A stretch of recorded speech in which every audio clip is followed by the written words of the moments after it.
So that was a little bit about objects. Another major area we've done tons of improvements on that I hope we really can feel in Battlefield 3 is the lighting. So this is a pretty interesting screenshot in an indoor environment. This is something we've never had in any Battlefield game before. And I'm pretty proud of all the stuff we've done here. So just going through a little bit and categorize what we have in the scene. So here's just a point light from this fire. The fire is just lighting up the environment, which looks pretty cool. Some effects in there, a burning car, I think it is. Here's just a standard spotlight of a car being lit by a spotlight in this parking garage. And here you see the specular highlights from cars and from the point lights in the scene. And here we also have some classic lens flares of just doing their thing there. And also some emissive particles that are sort of being lit up, lighting up the environment a tiny bit thanks to the bloom. So this creates a quite interesting overall picture with a lot of detail in and a lot of dynamic. And all of these light sources are dynamic in this scene, so stuff can move around, stuff can explode, or the shooting, the muzzle flashes. So we spent a lot of effort on improving lighting, and I'll go into more different types of steps that we have here. Here we also have a shot of the lighting, but this is a much different screenshot. This is a screenshot in an outdoor environment on the same level you saw earlier with all the draw calls on. But here we only have a single big visible light source here, which is the sun. And this is actually quite difficult to light these scenes properly because the sun is so bright and there's areas that are so very dark in the scene. So what we need here is really to have a really proper HDR rendering of the scene that captures all the different intensities of the light sources that we have, even though if it's just a single sunlight and a sky. So we render everything in FP16, which is an HDR format on the GPUs, and then we can take a look at that picture and estimate what the exposure should be for it to get a good view of make sure the darks are not too dark and the brights are not too bright, and really adapt to different environments there. And the key part of this HDR rendering is also bloom, because bloom back in the day was just a cheap filter that someone added on top of the screen in order to make it, I don't know, or to make it look pretty crap actually. But nowadays, and the way we implement bloom here is that bloom is a natural part of an HDR rendering pipeline, because bloom is what happens when you have something that's brighter than 1. Then you need to show that somehow. And the way the human eye works and the way a camera works is that if something is brighter than the max brightness you can have, then it bleeds over to the rest of the scene. So bloom is really an essential part of this. You see a little bit here on this screenshot, but I have some other examples here also. Here's a screenshot with no bloom. It looks pretty okay, but you see this kind of harsh edge there that makes the picture look kind of weird and unnatural. And then if we add some bloom on that, without really destroying the gameplay or anything like that, it just improves the picture overall. It makes it a smoother and better picture that fits in better in the environment. Okay, so let's go into some more tech details on how actually lighting is implemented.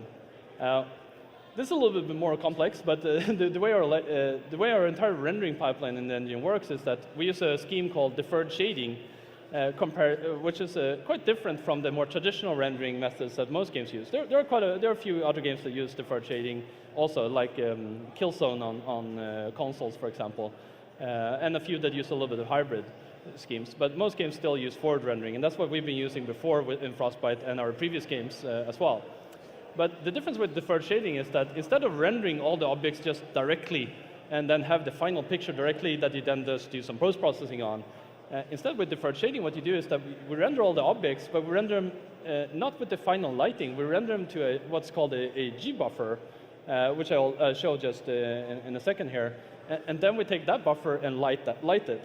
So you really separate the object rendering from the lighting, which is a major benefit in our case, as we want a lot of different types of lighting environments. So it enables us to have hundreds of really large dynamic light sources on our levels. And we can also have destructible light sources and animating light sources. And the cost of the lighting in the scene is more dependent on the number of pixels the light source covers instead of the number of objects it covers. So we can have a highly flexible lighting scheme here. A drawback, though, is that it requires a lot of memory, a lot of GPU memory and a lot of memory bandwidth.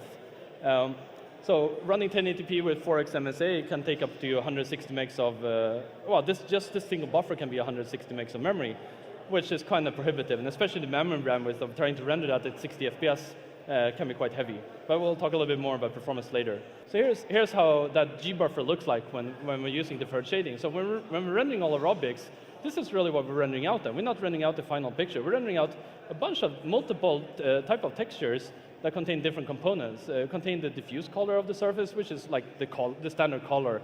Contains a specular scaling factor for that, as well as a smoothness value, which is sort of how strong the specularity is on that surface. And we also render out normals that we use for the lighting later on. And this is really quite a different scheme to render. I don't know of that many PC games that do it as fully as we do, but we found it to be a really interesting method, and that helps us quite tremendously to achieve very different types of lighting environments. And to go into even more lower detail tech on how we use this, when just doing some experimentations with the deferred shading, we found that with the new DX11 GPUs, found pretty early that we could use compute shaders there, which is a way of not using the graphics rendering pipeline on the GPU, but just using it as a general super parallel processor pretty much. We found a method that we developed that we call using tile-based lighting, where we can use a compute shader, which is pretty much just a program you run that runs on the GPU and goes through every pixels, and it can do a lot of better light calling to remove how many light sources affect each pixel, and as such more efficiently light that. So we save a lot of memory bandwidth there, because that was one of the things I mentioned was a bit of a problem with deferred shading, is that you have this pretty fat G-buffer of 160 megs with full quality, and you have to read in that and process that on every single pixel when you light stuff otherwise. But with this compute shader-based approach, we improve performance quite significantly, especially when using MSA when you have these really large buffers. So this is something that's only available in Frostbite 2 when using DX11. So it's a pretty cool benefit that we're working on. If you use DX10, it still runs using more traditional methods. It's just a bit slower, especially when using MSA. But it still runs and looks the same. Here's a screenshot from Operation Metro that I think a lot of you guys have played in the beta. This is an indoor environment, of course, in sort of the cave subway section here. And this is the final picture how it looks like. I just wanted to show the importance of lighting in this picture. So this is the final picture that you see on screen. And this is how the lighting looks in this scene. So it's really most of the detail you're getting are actually coming from the lighting, which is really quite remarkable about how efficient it is here. So it's the lighting combined with the normal maps on the surface, the normal maps that were rendered into the G-buffer that sort of contribute tremendously to this picture. Another example, also from Operation Metro, is further out on the actual subway here. Here we have the pure diffuse lighting that we're rendering out. We have a whole bunch of different types of light sources. We up on the roof there, we have line lights, which is sort of these long cylindrical light sources that are lighting up the environment. We have a lot of flexibility on what type of light sources we can use. And you also see that there's almost like there's light everywhere a little bit in the scene, and that's our radiosity solution that's been calculated to bounce around this light in the environment here to light up everything, so it sort of fits together, which looks really quite nice. So this is the diffuse lighting. We also have a specular lighting pass that's done at the same time of calculating the more direct reflection of lights, which is used by a couple of multiple methods here. Some light sources affect the specular, some don't, and we have environment maps and we have multiple methods. So this diffuse and the specular are really rendered at the same time and then combined to a single final picture where you both have the diffuse lighting, you have the specular lighting, and you have the colors and everything from the G-buffer as well to get this final picture, which looks really quite interesting. Another very important component there, I mentioned a little bit about the radiosity, we also call it indirect lighting, is that it adds a lot. The right screenshot you have, this is part of the Operation Firestorm. That's an area where we disable the indirect lighting or radiosity calculation. This is sort of what we had in Bad Company 2.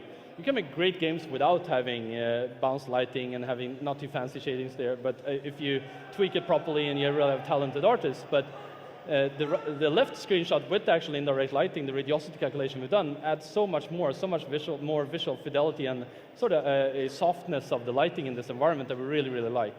There's another screenshot from that level that really shows the difference. You have surfaces here, some portions of this scene that are almost completely dark without the indirect lighting, but when we add that, they can be just as bright as they are on the sunny side of the building, because the sunlight has bounced around in this building here.